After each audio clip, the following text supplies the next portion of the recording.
बिस्मिल्लाहिर्रहमानिर्रहीम। अस्सलाम वालेकुम डियर स्टूडेंट्स।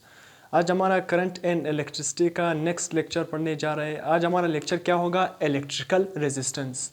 तो इलेक्ट्रिकल रेजिस्टेंस से रिलेटेड हम हर पॉइंट क्या करेंगे, डिस्कस करेंगे। अगर आप सेकंड ईयर बोर्ड एग्जाम के लिए तैयारी कर रहे हो या कोई भी कम्पिटिटिव एग्जाम के लिए तैयारी कर रहे हो, एमडीके, नम्स, कोई भी कम्पिटिटिव एग्जाम हो, ईटा, तो दोनों ही के लिए क्या होगा, ये बेनिफिशियल होगा। अगर सेकंड ईयर बोर्ड एग्जाम हो तो उससे रिलेटेड भी मैं हर पॉइंट डिस्कस करता हूँ और कम्पिटिटिव एग्जाम से रिलेटेड भी हर पॉइंट क्या करता हूँ, डिस्कस करता हूँ। दोनों से रिलेटेड बेसिक से लेकर एडवांस तक हर पॉइंट क्या करता हूँ, डिस्कस करता हूँ। तो हम लेक्चर को हमेशा बेसिक से स्टार्ट करते हैं, फिर आहिस्ता आहिस्ता कम्प्लेक्स पॉइंट की तरफ चले जाते हैं। तो काइंडली अगर आप चैनल पर नए हो तो चैनल को सब्सक्राइब कर दे और बेल आइकन की घंटी को पुश कर दे ताकि आपको नए आने वाली लेक्चर की नोटिफिकेशन मिल सके। तो लेक्चर को स्टार्ट करते हैं। आज हमारे जो टॉपिक क्या है, इलेक्ट्रिकल रेजिस्टेंस। अब सिंपल इलेक्ट्रिकल रेजिस्टेंस है क्या, मैंने यहाँ पर सिंपल अल्फाज में लिखा है, फिर कुछ क्वेश्चन भी मैंने खुद आ रहा है इसके कि क्वेश्चन मतलब इसका आंसर भी यहाँ पर मैंने लिखे हुए। तो यहाँ पर मैंने लिखा है कि इलेक्ट्रिकल रेजिस्टेंस। अब मैंने आसान लफ्जों में लिखा है कि अब पहले ये वर्डिंग में बताऊंगा, फिर मैं अपने वर्डिंग में बताऊंगा कि असल में है क्या electrical resistance. Opposition offered by the substance to the flow free electron. कोई भी सब्सटेंस जो ऑपोजिशन मतलब क्या है, ऑपोजिशन, रेजिस्टेंस, रुकावट क्या करेगा, अब ओपर्ट करेगा। कोई भी सब्सटेंस का मतलब यहाँ पर क्या है, कोई भी कंडक्टर हो सकता है। कंडक्टर में क्या प्रेजेंट होते हैं, फ्री इलेक्ट्रॉन।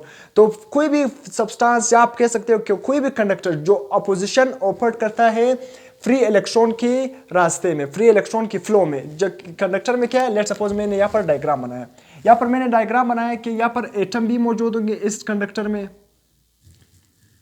इसमें एटम भी मौजूद है और इसमें फ्री इलेक्ट्रॉन भी मौजूद है। सही है, बहुत ज़्यादा फ्री इलेक्ट्रॉन इसमें क्या है, मौजूद है। हर फ्री इलेक्ट्रॉन क्या इसमें रेंडमली मूव कर रहे हैं, फ्री इलेक्ट्रॉन इसमें क्या है, रेंडमली मूव कर रहे हैं।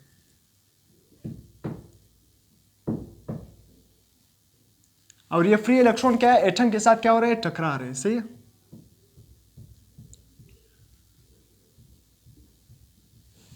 इस कंडक्टर में यानी ये फ्री इलेक्ट्रॉन और एटम मौजूद है। सही है, तो जब आप इसको क्या करोगे, बैटरी से कनेक्ट करोगे, अब यह इस कंडक्टर में क्या फ्री इलेक्ट्रॉन मौजूद है, फ्री इलेक्ट्रॉन मौजूद है, मगर इस कंडक्टर में करंट नहीं है। क्यों करंट नहीं है? हालांकि इसमें फ्री इलेक्ट्रॉन मूव भी कर रहे हैं, फिर भी करंट मौजूद नहीं है, क्योंकि इसमें जो फ्री इलेक्ट्रॉन है वो रैंडमली मूव कर रहे हैं, इरेगुलरली मूव कर रहे हैं। कोई इस तरफ मूव कर रहा है, कोई ऊपर, कोई नीचे, कोई उस साइड, कोई उस साइड, मतलब इरेगुलरली मूव कर रहे हैं, रैंडमली मूव कर रहे हैं। तो इसलिए इसका कोई खास डायरेक्शन मालूम नहीं है फ्री इलेक्ट्रॉन का। तो इसलिए कंडक्टर में आप देखोगे तो ओवरऑल इसमें कोई भी करंट नहीं होगा। जब आप इसके साथ पोटेंशियल अप्लाई करोगे, बैटरी अप्लाई करोगे, तो सारे के सारे इलेक्ट्रॉन एक ही डायरेक्शन में अलाइन होंगे, तो फिर वहां से क्या होगा, इलेक्ट्रॉन का फ्लो होगा, मतलब इलेक्ट्रिक करंट प्रोड्यूस होगा। तो बैटरी वोल्टेज ही के जरिए इलेक्ट्रिक करंट क्या होगा, फ्लो होगा।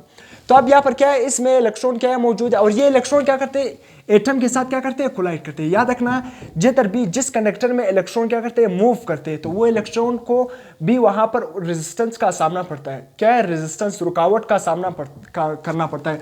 तो यहाँ पर ये इलेक्ट्रॉन क्या है, इस कंडक्टर में मूव कर रहे हैं। जब आप इसके साथ बैटरी अटैच करोगे ना, इस कंडक्टर के साथ क्या अटैच करोगे, एक बैटरी आप अटैच करोगे। जब आप इसके साथ बैटरी अटैच करोगे ना, तो ये इलेक्ट्रॉन क्या करेंगे, एक ही डायरेक्शन में क्या हो जाएंगे, अलाइन हो जाएंगे। इलेक्ट्रॉन क्या करेंगे, इस तरह स्पेसिफिक डायरेक्शन में क्या हो जाएंगे, सारे इलेक्ट्रॉन स्पेसिफिक डायरेक्शन में अलाइन हो जाएंगे। तो यहाँ से क्या करेंगे, मूव स्टार्ट करेंगे। तो जब इलेक्ट्रॉन फ्लो करेगा तो उसको हम क्या नाम देते हैं, इलेक्ट्रिक करंट। तो ये इलेक्ट्रॉन जब फ्लो करेंगे तो ये एटम से क्या करेंगे, कोलाइड करेंगे। एटम से क्या करेंगे, इलेक्ट्रॉन कोलाइड करेंगे। तो जब एटम से कोलाइड करेंगे तो क्या होंगी, हीटिंग इफेक्ट भी प्रोड्यूस होगी। तो ये क्या है, जब इलेक्ट्रॉन किसी भी कंडक्टर में फ्री इलेक्ट्रॉन मूव कर रहे होते हैं तो वो क्या करते हैं, एटम से कोलाइड करते हैं। जब एटम से कोलाइड करते हैं तो इसको अपोजिशन का सामना करना पड़ता है। तो इस अपोजिशन को हम क्या नाम देते हैं, इलेक्ट्रिकल रेजिस्टेंस। क्योंकि इलेक्ट्रॉन का फ्लो, किसी एरिया से जब इलेक्ट्रॉन फ्लो करते हैं तो उसको हम क्या नाम देते हैं, करंट, इलेक्ट्रिक करंट। तो इसलिए यहां पर जब फ्री इलेक्ट्रॉन मूव कर रहे हैं तो इस एटम से फ्री इलेक्ट्रॉन क्या करेंगे, फ्री इलेक्ट्रॉन कोलाइड करते हैं। जब फ्री इलेक्ट्रॉन एटम से यहां पर कोलाइड करते हैं तो उसको रेजिस्टेंस, रुकावट का सामना करना पड़ता है। तो उस रुकावट को हम क्या नाम देते हैं, इलेक्ट्रिकल रेजिस्टेंस। समझ आ गया?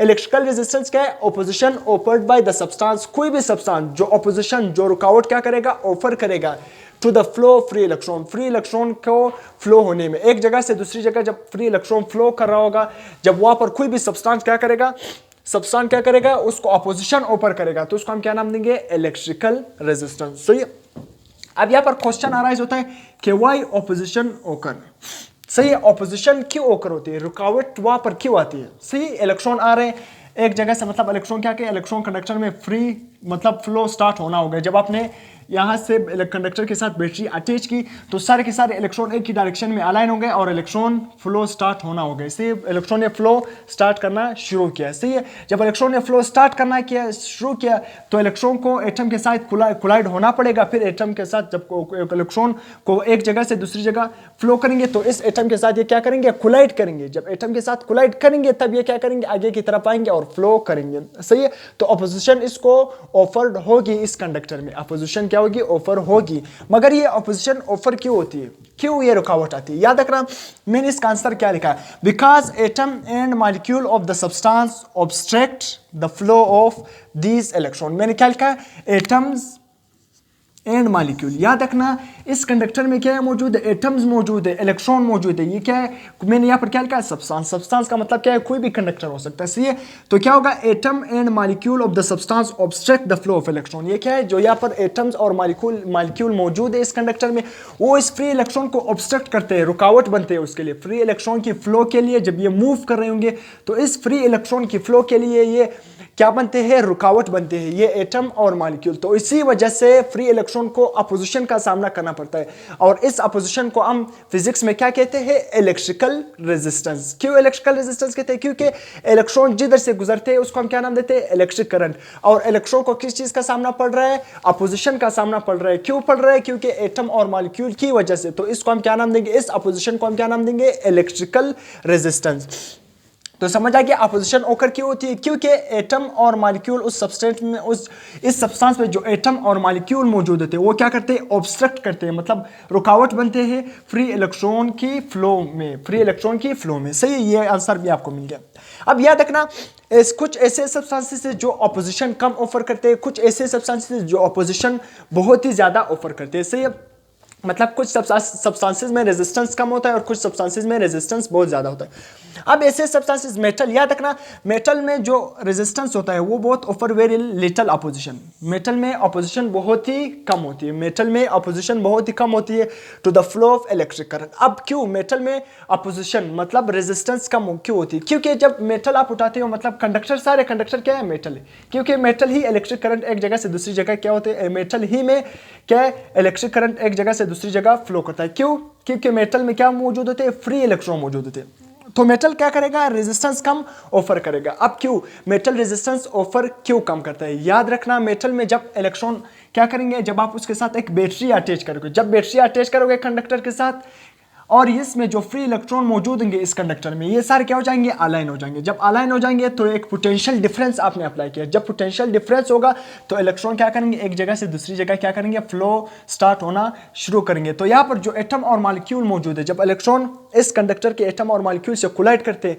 तो यहाँ पर बहुत ही लिटिल वाइब्रेशन प्रोड्यूस होती है। उस लिटिल वाइब्रेशन प्रोड्यूस होने की वजह से जब ये इलेक्ट्रॉन इस एटम के साथ क्या करते हैं, कोलाइड करते हैं, तो एटम वाइब्रेट करते हैं। जब एटम वाइब्रेट करते हैं बहुत ही कम, मतलब बहुत ही लिटिल वाइब्रेशन प्रोड्यूस करते हैं एटम कंडक्टर में, तो उस वाइब्रेशन की वजह से बहुत ही कम हीट प्रोड्यूस होती है, बहुत ही कम हीट प्रोड्यूस होती है। तो इसीलिए वहाँ पर जो अपोजिशन होती है वो मेटल में कम होती है। क्यों कम होती है, क्योंकि जब फ्री इलेक्ट्रॉन मूव करते हैं, फ्री इलेक्ट्रॉन जब आप बैटरी अप्लाई करते हो तो फ्री इलेक्ट्रॉन क्या करते हैं, मूव करना स्टार्ट करते हैं। जब फ्री इलेक्ट्रॉन स्टार्ट करेंगे मूव करना तो एटम और मॉलिक्यूल तो मौजूद होंगे कंडक्टर में, जब वो एटम और मॉलिक्यूल के साथ क्या करेंगे, कोलाइड करेंगे फ्री इलेक्ट्रॉन।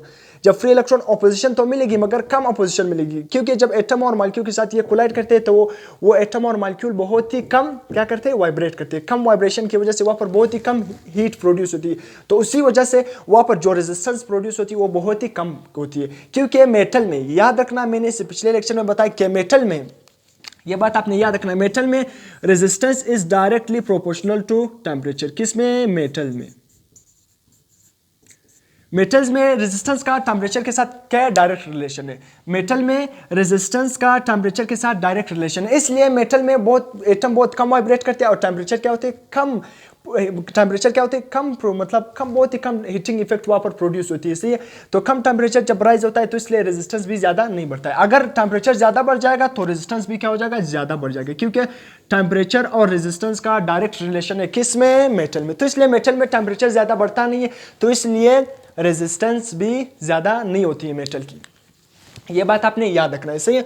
अब यहाँ पर ये बात तो आपको समझ आएगी। अब यहाँ पर बहुत ही इंपॉर्टेंट फैक्टर है जो यहाँ से आपके कम्पिटिटिव एग्जाम में एमसीक्यूज आते हैं, आपके बोर्ड एग्जाम में एमसीक्यूज आते हैं कि रेजिस्टेंस डिपेंड्स, रेजिस्टेंस किन फैक्टर पर डिपेंड करता है। याद रखना रेजिस्टेंस सबसे पहला फैक्टर जो मैंने यहाँ पर लिखा है लेंथ। याद रखना रेजिस्टेंस किस चीज पर डिपेंड करेगा, लेंथ पर डिपेंड करेगा। अगर आप क्या करोगे, एक लंबी लेंथ वाली वायर लोगे ना, क्या लंबी लेंथ वाली वायर लोगे तो उसका रेजिस्टेंस क्या होगा, ज्यादा होगा अगर as compare to small length वाली वायर, सही है। तो यहाँ पर क्या है, रेजिस्टेंस का लेंथ के साथ क्या है, डायरेक्ट रिलेशन है। मैंने यहाँ पर रिलेशन भी लिखा है, ठीक है, रेजिस्टेंस लेंथ पर डिपेंड कर रहे हैं, मगर लेंथ के साथ रेजिस्टेंस का कौन सा रिलेशन है, डायरेक्ट रिलेशन है या इनवर्स। याद रखना रेजिस्टेंस का लेंथ के साथ कौन सा रिलेशन है, डायरेक्ट रिलेशन है। ये इक्वेशन आपने याद रखना है, फिर मैंने नीचे एक फार्मूला इसे बनाना है, ये वाला, सही है। रेजिस्टेंस लेंथ पर डिपेंड कर रहा है और रेजिस्टेंस का लेंथ के साथ कौन सा रिलेशन है, डायरेक्ट रिलेशन है। अगर लेंथ बढ़ जाएगी तो रेजिस्टेंस भी बढ़ जाएगी। अगर आपने लेंथ को कम किया, किसी भी वायर की लेंथ को कम किया तो रेजिस्टेंस भी क्या हो जाएगी, कम हो जाएगी। सी लेट सपोज क्या माइक की वायर है, लेट सपोज पहले वायर इतनी थी, सी अगर मैं जो लेंथ है, सही, इस वायर की लेंथ मैंने इतनी ली हुई, तो यहाँ पर जो रेजिस्टेंस ऑफर करेगा, जो भी लेट सपोज जो भी रेजिस्टेंस ऑफर कर रहा है 20 ओम या जो भी आप कह सकते हो, अगर मैंने इस लेंथ की वायर को क्या कर दिया, बढ़ा दिया, मैंने लेंथ बढ़ा दिया, तो अब ये लेंथ में इस वायर में रेजिस्टेंस भी क्या होगी, ज्यादा होगी। इस वायर में रेजिस्टेंस भी क्या होगी, ज्यादा होगी, क्योंकि लेंथ बढ़ गया, इसमें कोलिजन ज्यादा हो जाएगी। जब कोलिजन ज्यादा होगी हीटिंग इफेक्ट ज्यादा प्रोड्यूस होगी, जब हीटिंग इफेक्ट ज्यादा प्रोड्यूस होगी तो रेजिस्टेंस भी क्या हो जाएगा, बढ़ जाएगा। तो इसलिए अगर आपने लेंथ को बढ़ा दिया तो रेजिस्टेंस भी बढ़ जाएगा, अगर आपने लेंथ को कम किया तो रेजिस्टेंस भी क्या हो जाएगी, कम हो जाएगी। सेकेंड फैक्टर क्या है, एरिया।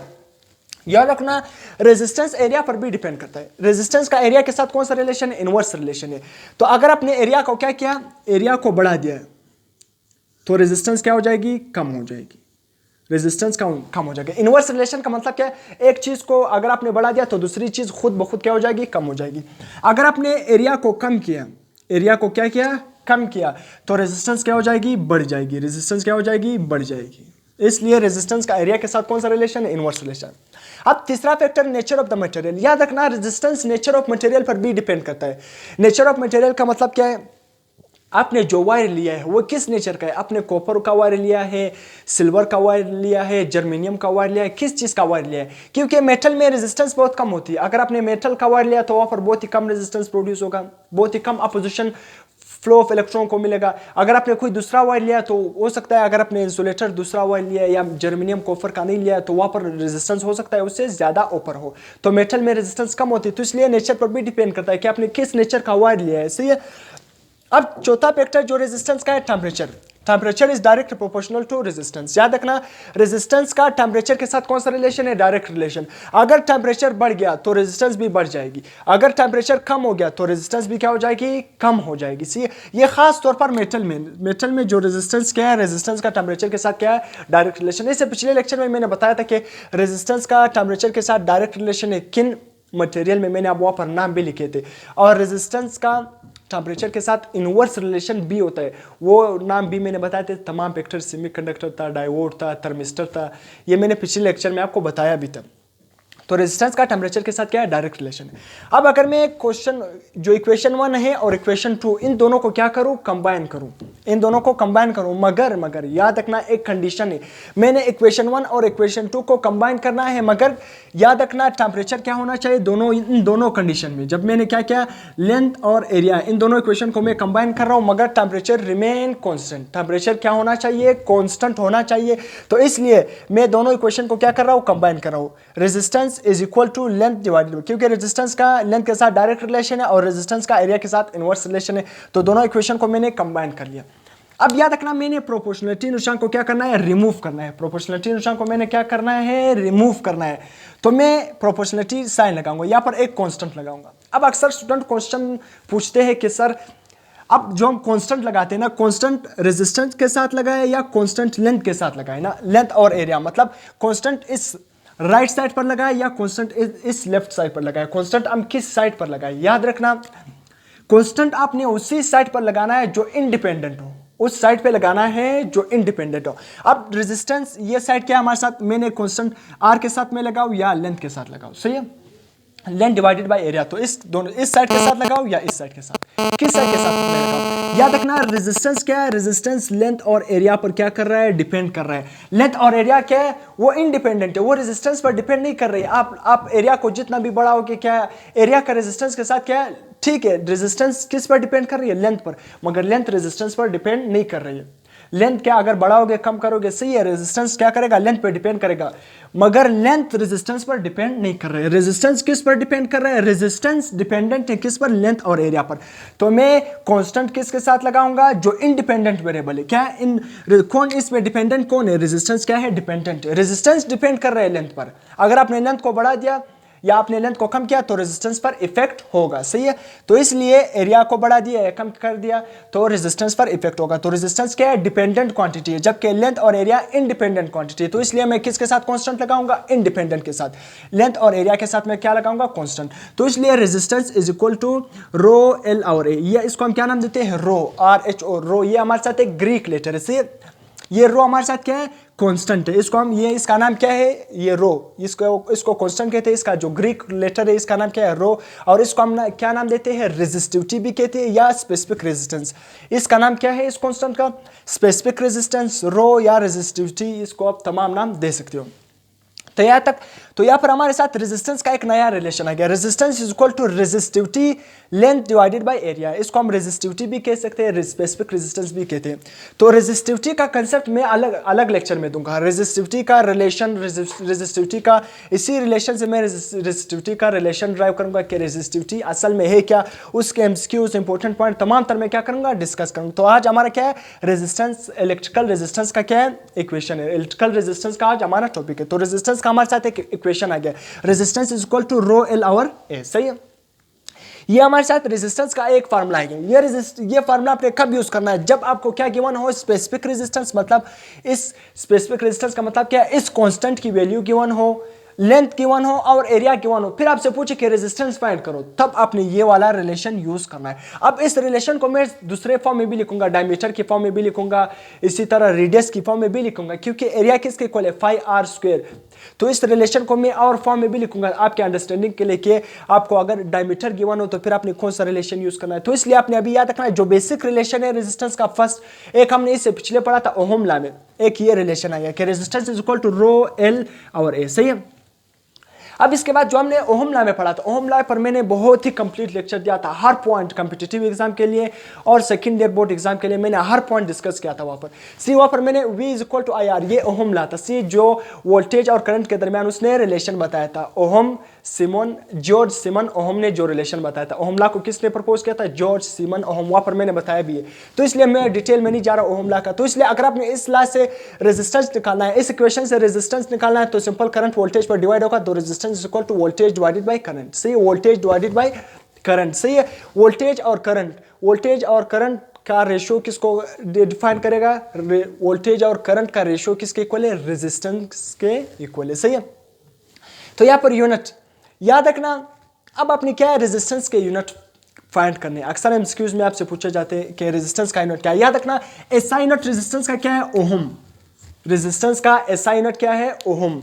और इसी तरह रेजिस्टेंस का एक और यूनिट भी है, वोल्ट पर एम्पायर, सही है।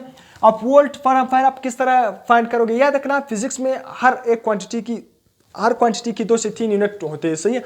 2-3 यूनिट होते हैं। अब हर क्वांटिटी की यूनिट तो आप याद नहीं कर सकते हो, कुछ ज़हन में बैठ जाते हैं, कुछ ज़हन में नहीं बैठते। आपने याद रखना है कि उसकी यूनिट फिर आपने क्या करना है? खुद फार्मूले से निकालना है। अगर आपको फार्मूला याद था तो आप यूनिट खुद निकाल सकते हो। अब यहाँ पर वोल्ट का यूनिट, पोटेंशियल का यूनिट क्या होता है? वोल्ट, तो मैंने लिख लिया वोल्ट। करंट का यूनिट क्या होता है? एम्पेयर, सही है। तो वोल्ट डिवाइडेड बाय एम्पेयर, तो एम्पेयर ऊपर जाएगा वोल्ट पर एम्पेयर, इसलिए इस फार्मूले से मैंने रेजिस्टेंस का यूनिट क्या निकाल दिया? Volt per ampere. तो इसलिए ओहम एसआई यूनिट है। इसी तरह रेजिस्टेंस का दूसरा यूनिट क्या है? Volt per ampere. इसी तरह बेस यूनिट, अक्सर कॉम्पिटिटिव एग्जाम में, आपके बोर्ड एग्जाम में आपसे क्वेश्चन पूछते भी गए कि जो इलेक्ट्रिकल रेजिस्टेंस है, जो रेजिस्टेंस है उसका बेस यूनिट क्या है? बेस यूनिट याद रखना है किलोग्राम मीटर स्क्वायर सेकंड की पावर पर सेकंड क्यूबिक और एम्पेयर की पावर पर एम्पेयर स्क्वायर, क्योंकि -2 है। ये क्या है? इसका बेस यूनिट। अब बेस यूनिट किस तरह? आपने इसको बेस क्वांटिटी की फॉर्म में कन्वर्ट कर देना है, बेस क्वांटिटी की फॉर्म में कन्वर्ट कर देना है, सही है। इस यूनिट को बेस क्वांटिटी की फॉर्म में कन्वर्ट कर देना है। अगर समझ नहीं आएगा तो मैं फिर से कमेंट में पूछ देना, मैं कमेंट में भी इसका आंसर दूंगा। मगर आप मैं हर क्वांटिटी का बेस यूनिट भी बताता हूँ कि बेस यूनिट का मतलब क्या है। सिंपल इस क्वांटिटी को बेस में कन्वर्ट करो। वोल्ट किसके इक्वल है? उसको बेस क्वांटिटी में, बेस यूनिट में कन्वर्ट कर दो। एम्पेयर किसके इक्वल है? उसको बेस यूनिट में कन्वर्ट कर दो। या आप रेजिस्टेंस का आपने पावर भी पढ़ा है, पावर हम नेक्स्ट सेक्शन में पढ़ेंगे ना। वहाँ पर भी आप रेजिस्टेंस का जो बेस यूनिट इजीली, पावर के फार्मूले से भी बेस यूनिट इजीली निकाल सकते हो रेजिस्टेंस का। पावर के 3 फार्मूले हम आने वाले लेक्चर में पावर को भी डिटेल से पढ़ेंगे। याद रखना रेजिस्टेंस का तीसरा रिलेशन क्या है? Resistance is equal to 1 divided by conductance. मतलब इसका मतलब क्या है? Resistance is reciprocal of conductance. G क्या है हमारे साथ? कंडक्टेंस। रेजिस्टेंस और कंडक्टेंस दोनों क्या है? इनवर्स रिलेशन है। रेजिस्टेंस क्या है? अपोजिशन है। कंडक्टेंस क्या है? फ्लो है। किसी भी एरिया में से कितने नंबर ऑफ इलेक्ट्रॉन फ्लो करते हैं उसको हम क्या नाम देते हैं? कंडक्टेंस। जबकि जिधर इलेक्ट्रॉन मतलब फ्री इलेक्ट्रॉन को अपोजिशन ऑफर होती है, किसी भी एरिया से इलेक्ट्रॉन को अपोजिशन रुकावट जो ऑफर होती है उसको हम क्या नाम देते हैं? रेजिस्टेंस। तो इसलिए रेजिस्टेंस का एक और इक्वेशन, अगर आपको कंडक्टेंस की वैल्यू गिवन थी कि लेट्स सपोज कंडक्टेंस से आप रेजिस्टेंस फाइंड करो, आप उस कंडक्टेंस की वैल्यू को रिवर्स कर देना, क्या बन जाएगी? रेजिस्टेंस बन जाएगी। तो इसलिए रेजिस्टेंस का एक और रिलेशन है 1 आवर कंडक्टेंस।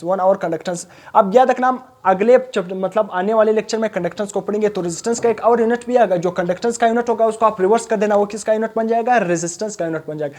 तो इसलिए अपने हर रिलेशन से क्या करना है? यूनिट को क्या करना है? देखना है। अपने हर रिलेशन से यूनिट को देखना है।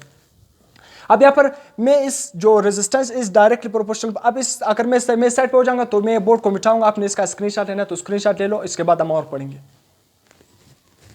अब हमने इलेक्ट्रिकल रेजिस्टेंस का जो बेसिक कंसेप्ट था हमने क्या कर लिया? पढ़ लिया। अब उससे रिलेटेड जो कम्पिटिटिव एग्जाम में, आपके बोर्ड एग्जाम में एमसीक्यूज आते हैं, आपके न्यूमेरिकल में इस तरह एमसीक्यूज पूछे गए, अब मैं इसको डिस्कस करूंगा। सही है। अब यहाँ पर मैंने आपको बताया कि जो रेजिस्टेंस का ये फार्मूला था ना, जो सबसे पहला ये फार्मूला अभी हमने ड्राइव किया था कि resistance is equal to specific resistance length divided by area. अब मैंने आपको बताया कि एरिया किसके इक्वल है? Pi r square. किसके इक्वल है? Pi r square. उसी तरह रेडियस किसके इक्वल है? Radius is half of diameter. सही। अगर मैं यहाँ पर एक सर्कल बनाऊँ ना, ये हमारे साथ क्या है? एक सर्कल है, ये इसका क्या है? रेडियस। सेंटर से किसी पॉइंट तक का सरकमफेरेंस से किसी पॉइंट तक का डिस्टेंस वो क्या बन जाएगा? रेडियस। मतलब इस सेंटर से किसी पॉइंट तक का डिस्टेंस क्या बन जाएगा? रेडियस बन जाएगा। ये भी रेडियस होगा, ये भी रेडियस होगा, ये भी रेडियस होगा। सी मगर डायमीटर क्या है? डायमीटर अगर मैं आपको बताऊं, डायमीटर क्या है? रेडियस के डबल होता है। सी इस सेंटर से लेकर यहां तक बिल्कुल सेंटर के दरमियान ये क्या बन जाएगा? डायमीटर। डाय मतलब क्या है? यहां सेंटर के इस पॉइंट से लेकर यहां तक भी ये टोटल क्या बन जाएगा? डायमीटर। तो 2r बन जाएगा। सही है। तो रेडियस क्या होगा? रेडियस डायमीटर का हाफ होता है। रेडियस क्या होता है? तो इसलिए रेडियस किसके इक्वल होता है? d/2। सही है। d/2। तो इसलिए area is equal to pi r square. सी अब मैं यहां पर इस फार्मूले को मॉडिफाई कर रहा हूं। यह फार्मूला किस तरह बन जाएगा? Resistance is equal to rho L और एरिया की जगह मैं क्या लिख रहा हूं? Pi r square. तो ये फार्मूला मैंने रेजिस्टेंस का फार्मूला किसकी फॉर्म में मैंने लिख लिया? रेडियस की फॉर्म में लिख लिया। याद रखना रेजिस्टेंस का रेडियस के स्क्वायर के साथ कौन सा रिलेशन है? इनवर्स रिलेशन है। सॉरी, रेजिस्टेंस का रेडियस के स्क्वायर के साथ कौन सा रिलेशन? इनवर्स। याद रखना रेजिस्टेंस का रेडियस के स्क्वायर के साथ इनवर्स रिलेशन है। अब इसी तरह मैं इसी फार्मूले को डायमीटर की फॉर्म में भी लिखता हूं। सही है। तो इसलिए रेडियस किसके इक्वल है? d/2। तो मैंने रेडियस की जगह क्या लिख लिया? इस तरह आपको समझाने के लिए यहाँ पर मैं लिख रहा हूँ रेडियस की जगह मैं क्या लिख रहा हूँ? r की जगह d/2, क्योंकि रेडियस का स्क्वायर है तो d के ऊपर भी स्क्वायर आएगा और 2 का भी स्क्वायर हो जाएगा, तो क्या बन जाएगा? d²/4। तो इसलिए अब मैं इस फार्मूले को मैंने रेडियस की फॉर्म में लिख लिया। अब इसी तरह इसी फार्मूले को मैं डायमीटर के फॉर्म में भी लिख रहा हूँ। एक ये रिलेशन बन गया, दूसरा रिलेशन ये बन गया। अब तीसरा relation resistance is equal to rho L divided by area की जगह मैं क्या लिखूंगा? 5d²/4। सही है। तो ये 4 नीचे डिवाइड हो रहा है, ऊपर जाकर मल्टीप्लाई हो जाएगा, तो फार्मूला क्या बन जाएगा? रो एल और 5d²। तो ये क्या बन गया? फाइनल रिलेशन बन गया। तीसरा फार्मूला हमारे साथ क्या बन गया? ये कि resistance is equal to 4 rho L divided by 5d²। इसी तरह रेजिस्टेंस का फार्मूला मैंने डायमीटर की फॉर्म में भी लिख लिया। तो ये आपने याद रखना। अब मैं इसका रेशियो आपसे अक्सर इसके रेशियो पूछे गए कॉम्पिटिटिव एग्जाम में आपसे, ये फार्मूले के रेशियो कभी डायमीटर देकर, कभी रेडियस देकर, कभी एरिया देकर, कभी लेंथ देकर आपसे क्वेश्चन पूछे गए। तो इसलिए अभी ये फार्मूले याद रखना। अब मैंने यहाँ पर रेशियो भी लिखे ये फार्मूले। अब यहाँ पर मैंने एक एमसीक्यूज लिखा हुआ है, अक्सर आपके एग्जाम में पूछे भी गए, आपके बोर्ड एग्जाम में, आपके कम्पिटिटिव एग्जाम में ये बहुत ही इंपॉर्टेंट एमसीक्यूज, इस तरह एमसीक्यूज पूछे भी गए। तो यहाँ पर क्या लिखा हुआ? अ मेटल वायर, एक मेटल का वायर है, अगर आपने क्या किया? स्ट्रेच किया। वर्डिंग पर गौर करना है। क्या लिखा हुआ है? स्ट्रेच। अगर स्ट्रेच की जगह क्या लिखा हुआ है? इन फोर्स, वो भी सही है। कुछ बुक में इनफोर्स लिखा हुआ है, वहां पर न्यूमेरिकल लिखे हुए, कुछ बुक में स्ट्रेच लिखा हुआ है, कुछ बुक में फोर्स्ड। सिर्फ क्या लिखा हुआ है? A metal wire is forced. तीनों वर्डिंग सही है, स्ट्रेच, इनफोर्स, सही है। ये अगर क्या लिखा हुआ मेटल वायर स्ट्रेच, अभी मैंने स्ट्रेच लिखा है तो आपने स्ट्रेच वर्डिंग पर गौर करना है कि स्ट्रेच अक्सर वर्डिंग जो यूज होता है वो स्ट्रेच होता है। Their length double then resistance, resistance क्या हो जाएगी? एक मेटल वायर है, अगर आपने उसको स्ट्रेच किया फिर उसका लेंथ क्या किया और बाद में उसका लेंथ को आपने डबल कर दिया तो रेजिस्टेंस क्या हो जाएगी? अभी मैंने आपको फार्मूला बताया कि रेजिस्टेंस का लेंथ के साथ कौन सा रिलेशन है? रेजिस्टेंस का लेंथ के साथ डायरेक्ट रिलेशन है। अगर आपने लेंथ को डबल कर दिया तो रेजिस्टेंस भी क्या हो जाएगी? 2 गुना बढ़ जाएगी। डायरेक्ट रिलेशन, डायरेक्ट का मतलब क्या है? अगर आपने लेंथ को 2 गुना बढ़ा दिया तो रेजिस्टेंस भी 2 गुना बढ़ जाएगी। अगर आपने लेंथ को 3 गुना बढ़ा दिया तो रेजिस्टेंस भी 3 गुना बढ़ जाएगी। मगर यहाँ पर एक वर्ड यूज हुआ है स्ट्रेच। अगर स्ट्रेच का वर्ड यूज होगा ना तो इसका मतलब क्या है? फिर जो वो एरिया है जो उस वायर का है उसका टोटल वॉल्यूम क्या रहता है? सेम रहता है। टोटल वॉल्यूम क्या रहता है? सेम। मैं आपको एक ट्रिक भी बताऊंगा, पहले समझाऊंगा बाद में ट्रिक बताऊंगा, सही है? ट्रिक मैंने यहाँ पर लिखा भी है, बिल्कुल आप आसान इस तरह के एमसीक्यूज आप कर सकते हो। पहले मैं आपको समझाऊंगा ना कि किस तरह ये डबल नहीं होगा। यहाँ पर अगर स्ट्रेच वर्ड यूज नहीं लिखा हुआ था, क्या स्ट्रेच नहीं लिखा हुआ था, सिंपल लिखा था metal wire is a metal wire and length there length is double, उसका लेंथ आपने डबल किया फिर रेजिस्टेंस क्या होगा? फिर तो रेजिस्टेंस 2 गुना बढ़ जाएगा। मगर यहाँ पर स्ट्रेच का वर्ड यूज होगा। अब यहाँ पर कंसेप्ट और होगा। अब यहाँ पर उसी तरह resistance is equal to rho L over A. याद रखना उसने लेंथ को क्या किया? डबल किया, लेंथ को 2L कर दिया। लेंथ को क्या किया? 2L कर दिया। अगर उसने लेंथ को 2L कर दिया तो यहाँ पर मैं लिख रहा हूँ इस फार्मूले को। रेजिस्टिविटी तो वैसे ही कांस्टेंट है, सही है? रेजिस्टिविटी आप लिखो या ना लिखो तो रेजिस्टिविटी, इसी तरह लेंथ को उसने क्या किया? 2L कर दिया। याद रखना मैंने क्या बताया कि टोटल वॉल्यूम उस वायर का क्या रहता है? कांस्टेंट रहता है। टोटल वॉल्यूम क्या रहता है? कांस्टेंट। वॉल्यूम किसके इक्वल है? वॉल्यूम मैंने बताया वॉल्यूम किसके इक्वल है? Length multiply by area. Volume किस तरह उस वायर का कांस्टेंट रहेगा? अगर आपने लेंथ को क्या किया? लेंथ को डबल कर दिया, सही है? लेंथ को मैंने 2 गुना कर दिया तो अब मैंने इस वायर का वॉल्यूम कांस्टेंट रखना है। मैंने लेंथ अगर डबल कर दिया तो एरिया क्या होना चाहिए? हाफ। इसलिए ये 2 कैंसिल हो गया, वापस v is equal to volume is equal to length multiply by area. तो इसलिए अगर मैंने लेंथ को डबल कर दिया तो एरिया क्या हो जाएगा? नीचे एरिया है, एरिया क्या हो जाएगा? इस फॉर्मूले के नीचे एरिया, एरिया हाफ हो जाएगा, सही? एरिया क्या हो जाएगा? हाफ। अब उसी तरह ये 2 नीचे है, ये 2 ऊपर जाएगा तो उसी तरह फार्मूला क्या बन जाएगा? डस्टर किधर गया? यहाँ पर, सही है? मैं इसको अभी क्या कर रहा हूँ? मिटा रहा हूँ इस साइड को, या इसको मैं मिटा रहा हूँ, सही है? तो आपको समझ आ गया, सही है? अब तो ये 2 क्या हो जाएगा? ऊपर जाएगा तो इज इक्वल टू रो 2 ऊपर जाएगा। जब ये 2 ऊपर जाएगा तो इस 2 के साथ मल्टीप्लाई हो जाएगा, क्या हो जाएगा? 4L डिवाइडेड बाई एरिया, सही है? अब उसी तरह इस फार्मूले को आपको नजर आ रहा है, सिर्फ इस फार्मूले में क्या एक्स्ट्रा है? 4 एक्स्ट्रा है, सही है? क्या एक्स्ट्रा है? 4 एक्स्ट्रा है। तो इसको अगर मैं अरेंज करके लिख लूँ, सही है? 4 रो एल और ए, ये रो एल और ए किसके इक्वल है? रो एल और ए, ये तो रेजिस्टेंस के इक्वल है। तो रेजिस्टेंस क्या बन गया? R is equal to new resistance क्या हो गया? 4 गुना बढ़ गया। न्यू रेजिस्टेंस क्या हो गया? 4 गुना बढ़ गया। अगर क्या उसने क्या बताया था? स्ट्रेच। स्ट्रेच का वर्ड जब यूज करो, उसने पहले स्ट्रेच किया बाद में लेंथ को डबल किया। जब स्ट्रेच का वर्ड यूज करेगा तो फिर वॉल्यूम क्या होना चाहिए? कांस्टेंट होना चाहिए। वॉल्यूम किस तरह कांस्टेंट होगा? अगर उसने लेंथ को डबल कर दिया तो एरिया क्या हो जाएगा? हाफ। अगर उसने लेंथ को 4 गुना बढ़ा दिया तो एरिया 4 गुना कम हो जाएगी। अगर उसने लेंथ को 5 गुना बढ़ा दिया तो एरिया 5 गुना कम हो जाएगा। तो वॉल्यूम इस तरह क्या रहेगा? कांस्टेंट रहेगा। तो इसलिए न्यू रेजिस्टेंस कितनी गुना बढ़ जाएगी? 4। अब ये अब इस तरह, अब मैं इसका शॉर्टकट बता रहा हूं इसका। अगर क्या उसने स्ट्रेच का वर्ड यूज किया था, इसका शॉर्टकट क्या है? रेजिस्टेंस को एन स्क्वायर है। एन का मतलब क्या है? Number of time. अब उसने बताया कि स्ट्रेच, फिर उसने लेंथ को डबल किया। अगर उसने लेंथ को डबल कर दिया तो एन का मतलब क्या है? एन की जगह आप 2 पुट कर दें, डबल का मतलब क्या है? 2। तो R is equal to N. N का मतलब यहाँ पर क्या है? डबल 2। तो एन का स्क्वायर है ना यहाँ पर, तो 2 का स्क्वायर आर। तो 2 का स्क्वायर क्या बन जाएगा? R is equal to 4R। तो रेजिस्टेंस कितनी गुना बढ़ जाएगी? 4 टाइम इंक्रीज होगी। इस तरह आपको ऑप्शन गिवन गया 2 टाइम, 3 टाइम, 4 टाइम। तो इसलिए 4 टाइम क्या हो जाएगी? इंक्रीज हो जाएगी। सी अब मैं इसी तरह इसी एमसीक्यूज को थोड़ा चेंज करूँ ताकि आपको और समझ आ जाए। सी अब मैंने अभी क्या किया? मैं क्या आपका उसी तरह MCQs, a metal wire is stretch there length. अब मैं लेंथ को क्या कर रहा हूँ? डबल की जगह क्या कर रहा हूँ? Length is 3 times. लेंथ को 3 टाइम्स क्या है? 3 टाइम्स मतलब 3 गुना बढ़ा दिया। 3 टाइम्स यहां पर आप लिखो, सी 3 times.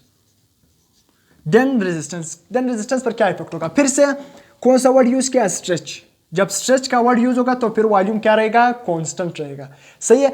A metal wire is stretch and, यहां पर आप लिख रहे stretch and there length is 3 time. उसका लेंथ क्या किया? 3 टाइम किया। और रेजिस्टेंस क्या होगा? अब इस रेजिस्टेंस पर क्या इफेक्ट होगा? फिर से स्ट्रेच का वर्ड यूज किया। अगर स्ट्रेच का वर्ड यूज किया तो टोटल वॉल्यूम कांस्टेंट रहना चाहिए। फिर से मैं यहाँ पर उसी तरह पहले कंसेप्ट से आपको बताऊंगा, फिर बाद में आपको क्या कहूँगा, उसी शॉर्टकट लगाऊंगा। सही है कि volume is equal to, volume किसके इक्वल है, लेंथ मल्टीप्लाई बाई एरिया। सही है, उसने क्या किया, लेंथ को क्या किया 3 टाइम बढ़ा दिया, लेंथ को 3L कर दिया मल्टीप्लाई बाई एरिया। अगर लेंथ को 3 टाइम कर दिया ना, अगर वॉल्यूम टोटल वॉल्यूम उस बार का कांस्टेंट आना चाहिए तो फिर एरिया क्या हो जाएगा, 3 टाइम कम हो जाएगा। तो ये 3 के साथ कैंसिल हो गया, तो एरिया टोटल क्या हो गया, तो टोटल वॉल्यूम क्या रहेगा, कांस्टेंट रहेगा। सही है, सही है। अब मैं किस तरह इसको इक्वेशन में पुट करूंगा, resistance is equal to rho, length को क्या किया 3 टाइम बढ़ा दिया, एल की जगह मैंने 3L लिख लिया, एरिया क्या हो जाएगा 3 टाइम कम हो जाएगा, क्योंकि टोटल वॉल्यूम क्या होना चाहिए, कांस्टेंट होना चाहिए। टोटल वॉल्यूम क्या होना चाहिए, कांस्टेंट होना चाहिए। तो इसलिए ये 3 नीचे डिवाइड, ऊपर आकर क्या हो जाएगा, मल्टीप्लाई हो जाएगा। 3 जब 3 के साथ मल्टीप्लाई हो जाएगा क्या हो जाएगा, 9 रो एल और ए। बाकी ये रो एल और ए किसके इक्वल है, रेजिस्टेंस के इक्वल है यानी। तो इसलिए न्यू रेजिस्टेंस क्या बन गया, 9 टाइम क्या हो गया, इंक्रीज हो गया। न्यू रेजिस्टेंस क्या हो गया, 9 टाइम इंक्रीज हो गया। तो इसलिए न्यू रेजिस्टेंस क्या हो जाएगा, 9 टाइम इंक्रीज होगा। अब आप शॉर्टकट भी यूज करते हो, R is equal to N square है ना, कितनी टाइम बढ़ा दिया, 3 टाइम बढ़ाया था, तो एन की जगह आप 3 पुट कर देना, 3 का स्क्वायर आर। तो 3 का स्क्वायर क्या बन जाएगा, R is equal to 9R। New resistance क्या हो गया, 9 टाइम बढ़ गया। तो इस तरह से एमसीक्यूज पूछे जा सकते हैं, 5 टाइम, 7 टाइम, 9 टाइम, जिस टाइम भी आपको क्या, जिस तरह भी आपसे पूछे जाएंगे तो आपने ये शॉर्टकट क्या करना है, यूज करना है। जब टाइम कम हो तो फिर ये शॉर्टकट यूज कर देना। वैसे अब मैंने आपको कंसेप्ट भी समझाया दिया। सही है, तो अब मैं इसको क्या कर रहा हूँ, मिटा रहा हूँ, या फिर ये रिलेशन ताकि इसके साथ मिक्स ना हो जाए। ये कोई एमसीक्यूज तो आपको समझ आ गया। अब मैंने यहाँ पर एक और एमसीक्यूज लिखा हुआ है कि length ratio of silver wire is, length ratio के साथ क्या गिवन है, 4:3। सही है, लेंथ का रेशियो क्या है, 4:3 and radii ratio is 3:1। Then resistance का रेशियो क्या होगा। सही है, आपको लेंथ का रेशियो गिवन है 4:3 और इसी तरह रेडियस मतलब रेडियाई का रेशियो क्या गिवन है, 3:1। 4:3 किसका रेशियो है, 4:3 इसका the ratio of the silver wire length का है। सही है, यहाँ पर गिवन है length ratio of the silver wire, length का रेशियो क्या है 4:3 और रेडियाई का रेशियो क्या है 3:1। आपसे क्या पूछा है, रेजिस्टेंस का रेशियो। अब ये रेशियो के क्वेश्चन से अक्सर स्टूडेंट क्या करते हैं, कंफ्यूज होते हैं कि रेशियो का क्वेश्चन हम किस तरह निकाल। याद रखना मैंने अभी आपको रिलेशन बता दिया, हर रिलेशन फिजिक्स में हर रिलेशन अगर आपने इस तरह रेशियो के क्वेश्चन आ गया, पहले आपने उस फार्मूले को देख रहे हैं। फार्मूले में रेजिस्टेंस का लेंथ के साथ कौन सा रिलेशन है, डायरेक्ट रिलेशन। फार्मूले में रेजिस्टेंस का एरिया के साथ कौन सा रिलेशन है, इनवर्स रिलेशन। अब इसी तरह ये रेजिस्टेंस का इसी तरह जो नया फार्मूला जिसमें रेडियस है, फार्मूले में रेजिस्टेंस का रेडियस के साथ कौन सा रिलेशन है, इनवर्स रिलेशन है मगर स्क्वायर का। इसी तरह फार्मूले में रेजिस्टेंस का डायमीटर के साथ कौन सा रिलेशन है, इनवर्स रिलेशन है मगर स्क्वायर का। आप सिंपल रेशियो बनाओ। उसी तरह R1 और R2 इज इक्वल टू, आप इससे ये क्या है पूछ रहा है, रेजिस्टेंस का रेशियो पूछ रहा है, क्योंकि R इज इक्वल टू आपसे किसका रेशियो पूछ रहा है, आपको लेंथ का रेशियो भी गिवन है, रेडियस के रेशियो भी गिवन है, रेजिस्टेंस का रेशियो क्या है पूछ रहा है। तो रेजिस्टेंस इज इक्वल टू, अब मैं रेशियो बना रहा हूँ, आप खुद भी बना सकते हो। सही, लेंथ का रेजिस्टेंस का लेंथ के साथ कौन सा रिलेशन है, डायरेक्ट। तो इसलिए R1 डिवाइडेड बाई R2, अगर आपने लेंथ का रेशियो लिखना है ना, रेजिस्टेंस का लेंथ के साथ कौन सा रिलेशन है, डायरेक्ट। तो इसलिए L1 डिवाइडेड बाई L2 आ जाएगा, L1 डिवाइडेड बाई L2 आ जाएगा, मल्टीप्लाई बाई। उसी तरह आपसे क्या पूछ रहा है, आपको रेडियाई देकर, रेडियाई भी गिवन है, रेडियाई का रेशियो भी गिवन है, रेडियाई मतलब R1 R2 का रेशियो भी गिवन है, क्या है 3:1। सही है, तो इसी तरह रेजिस्टेंस का रेडियस के साथ कौन सा रिलेशन, इनवर्स रिलेशन है मगर स्क्वायर का। सिंपल लिख लेते ना। अब यहाँ पर क्या इनवर्स रिलेशन है, तो यहाँ पर R1 नहीं आएगा, रेजिस्टेंस और रेडियस के दरमियान कौन सा रिलेशन है, इनवर्स रिलेशन है। तो यहाँ पर क्या आ जाएगा, अगर आप यहाँ पर R1 लिखा था नीचे R2, तो यहाँ पर R2 नीचे क्या लिखा है, R1 डिवाइडेड बाई 2 मतलब रेजिस्टेंस 1 डिवाइडेड बाई रेजिस्टेंस 2। तो यहाँ पर रेडियस के साथ रेजिस्टेंस का कौन सा रिलेशन, इनवर्स। तो इसलिए यहाँ पर क्या आ जाएगा R2 डिवाइडेड बाई R1, क्योंकि इनवर्स रिलेशन है तो इसलिए R2 डिवाइडेड बाई R1।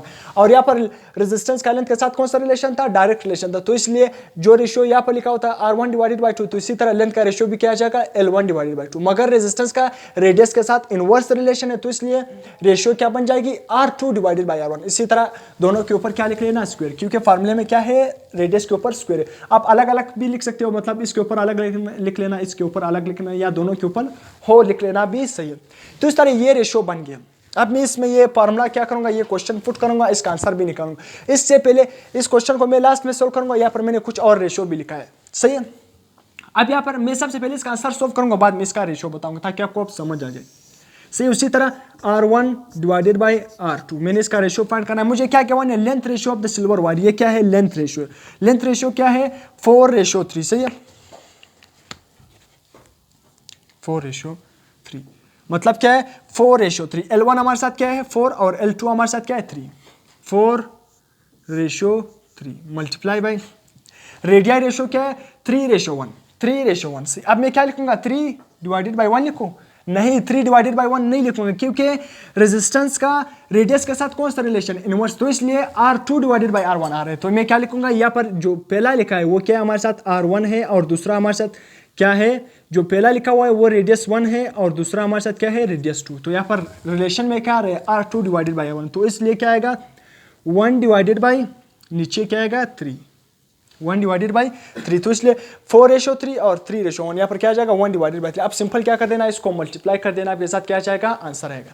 4 को क्या करना 1 से मल्टीप्लाई कर देना, क्या आ जाएगा, मगर यहाँ पर क्या आ जाएगा स्क्वायर भी आ जाएगा, इसके ऊपर क्या है स्क्वायर है। अक्सर स्टूडेंट स्क्वायर भूल जाते हैं, मैं भी अभी भूल गया, तो इसलिए क्योंकि रेडियस के ऊपर क्या है स्क्वायर है, तो 1 का ये क्या बन जाएगा 4/3 मल्टीप्लाई बाई 1 का स्क्वायर तो भी बनता है, डिवाइडेड बाई 3 का स्क्वायर बनता है, क्या बनता है 3 मल्टीप्लाई बाई 3, 3 3 जार 9, सही है।